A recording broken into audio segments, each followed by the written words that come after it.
My name is Terry Geckner. I'm the president of the Orange County chapter.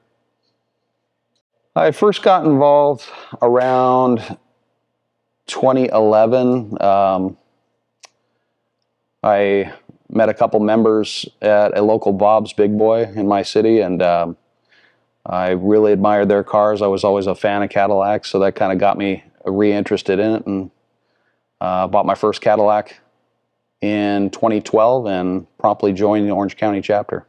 Club to me means a place where other like-minded people who love Cadillacs can get together, share their Cadillacs, and share their knowledge and their culture of both the classic car scene and just their love for this particular make and model of car.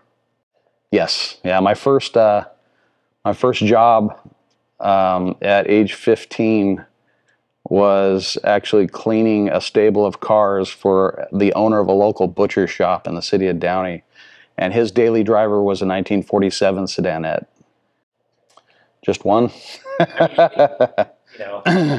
I've got a couple of really good memories. A few that come to mind was the first year during our transition of our chapter presidency, where current president was leaving and I was taking over, was the year we hosted the all chapters meeting in Buena Park, and that was my first large-scale experience with the club outside of just our chapter, and it opened my eyes to how good and how tight some of these members can be, and all walks of life too. It was such a good experience.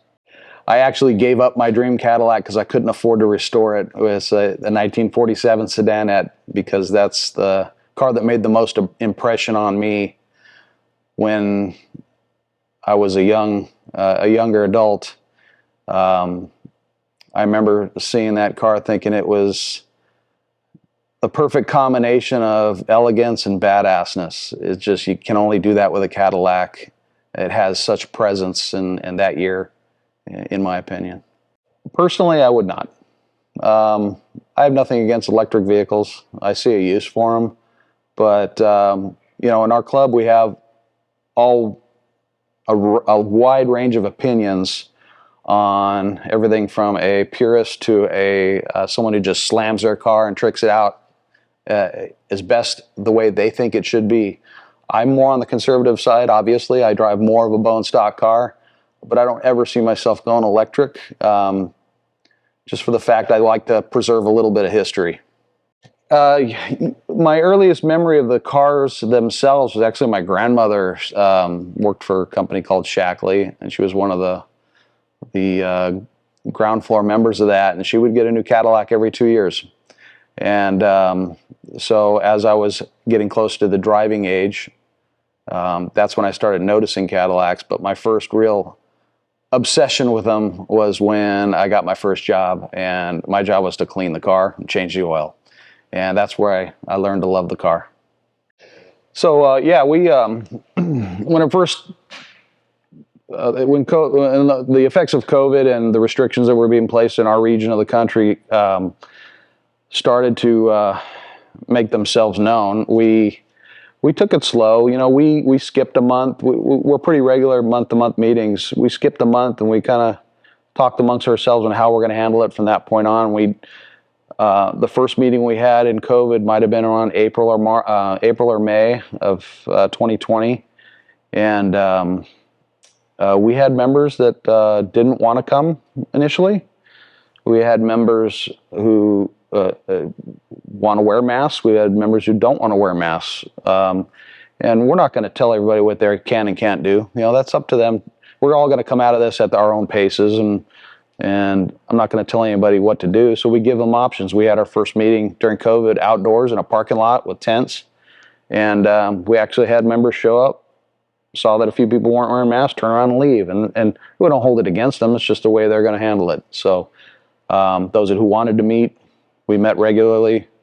We kept our social distancing, and just let everybody operate at their own pace, their own distances. And you can tell, just like the rest of the country, the more time went on, the more relaxed people got. And we really didn't discuss it much because it's like politics. Leave that leave that crap at home, you know. You do with what you think is safe and comfortable in your little circles, and but the club is here to meet on a monthly basis if you feel up to it and you want to do it. So we kept it going that way.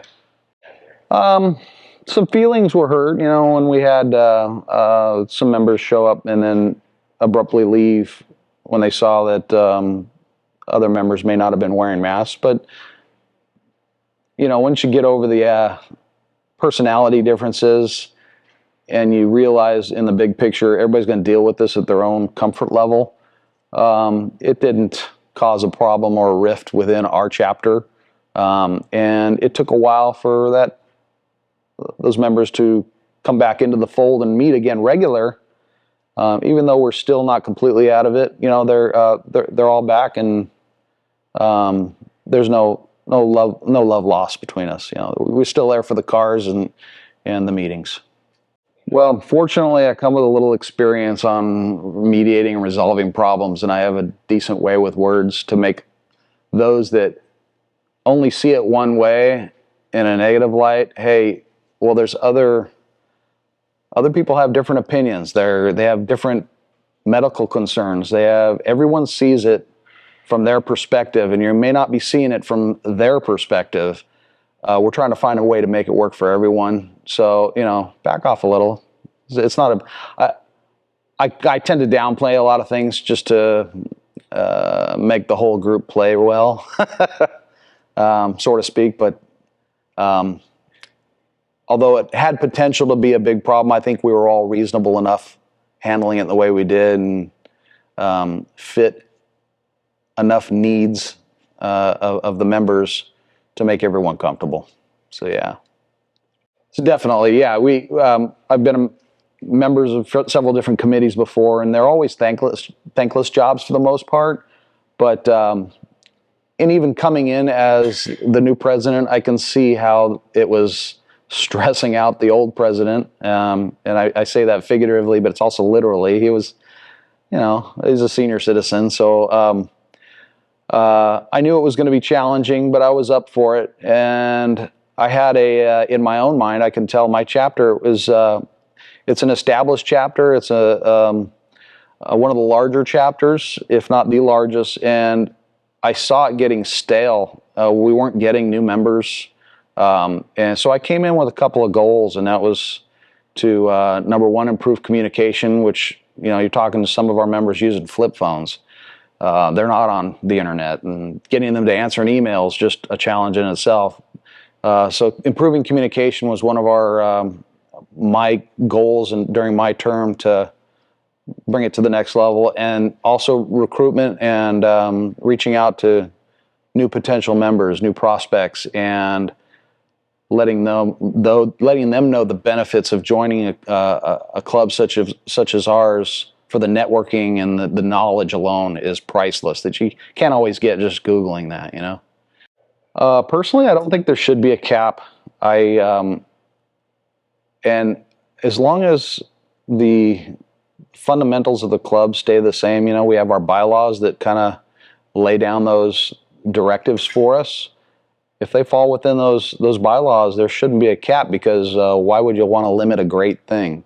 I mean, you can't really limit quality of a car, because everyone has their own idea of what their car should be, or, you know, what state of repair or disrepair it's in. So no, I don't think there should be a cap. You know, love it or leave it.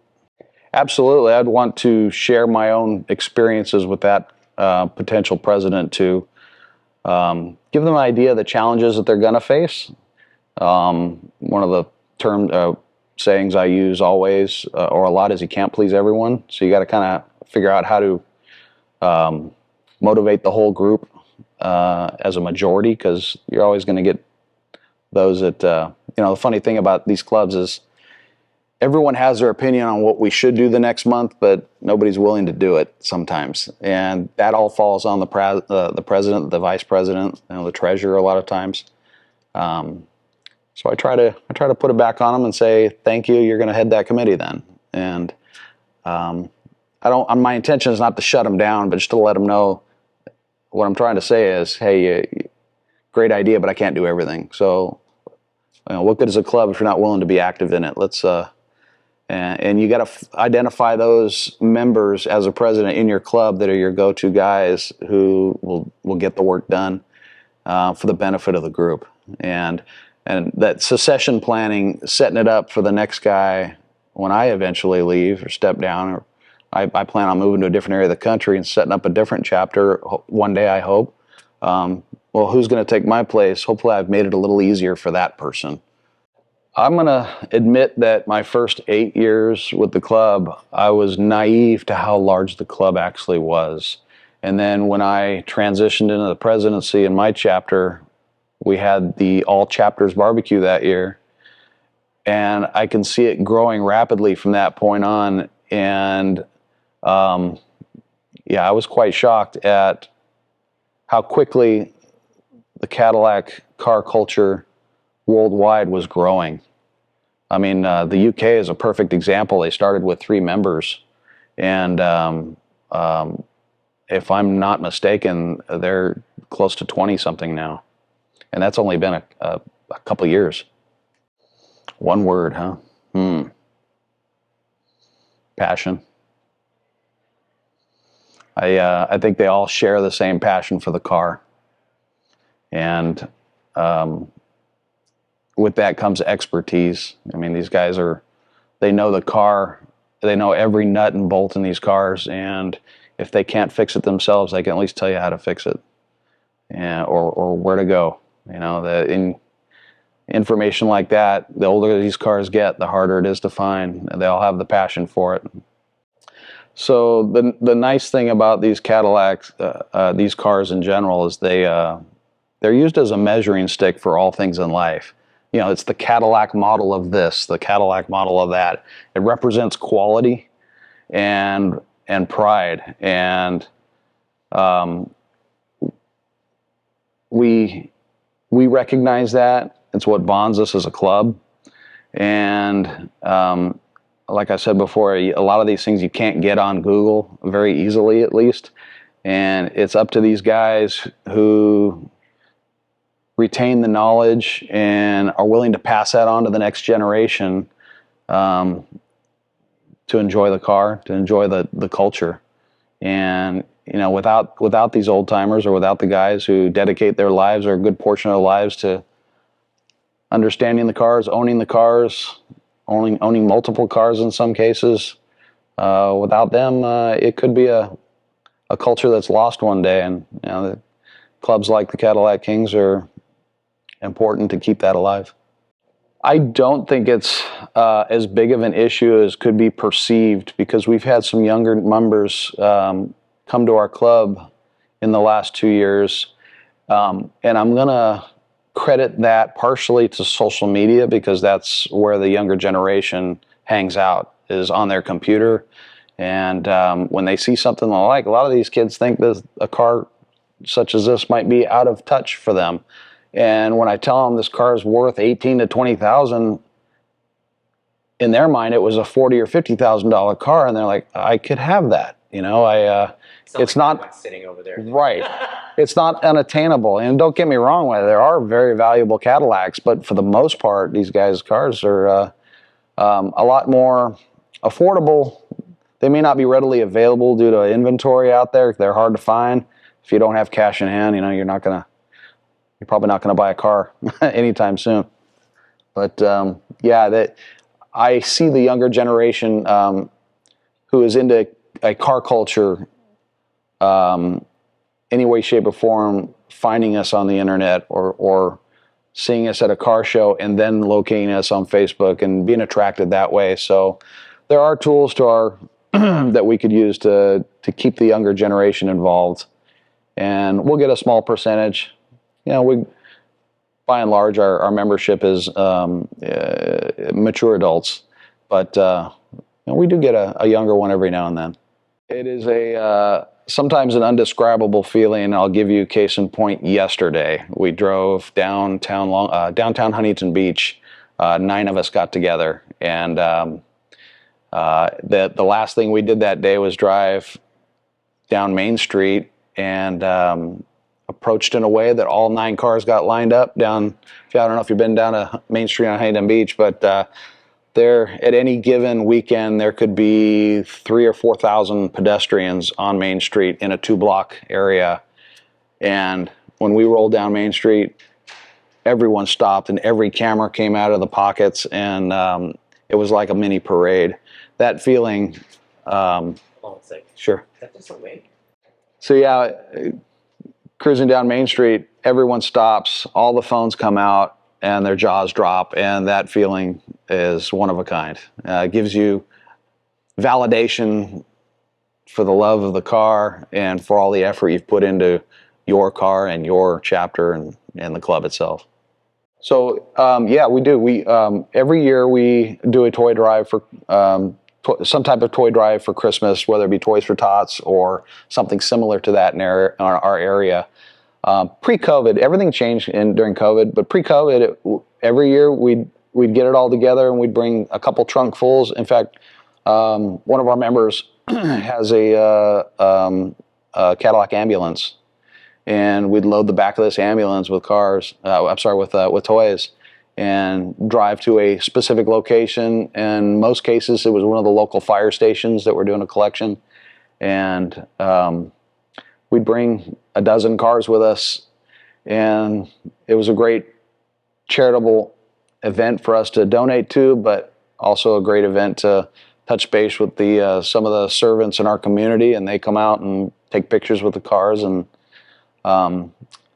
we also did an annual donation a couple years in a row for the Orange County Pediatric Cancer Foundation, and make a cash donation to them. So we try not to hold a lot of funds in our account once we collect dues. We find either club events or charitable events to donate to, especially at the end of the year. Well, I would have a hard time mandating it, since we're not a 50, was it a 503c? 501c. 501c, yeah, we're not a 501c. 501c, yeah. So, okay, there is 401 though, right? Or 40 something. Anyhow. So we're not an official charitable organization, but we gravitate towards those type of events, and it's easier for bigger chapters to donate and to donate to those type of events. Much more difficult for the smaller chapters who have a less annual income or smaller revenue source. So I'd hate to see it as a mandate, but I do think it should be part of the culture and encouraged. Yeah. All right. We'll see dinner time, lunch time. Cool. Yeah.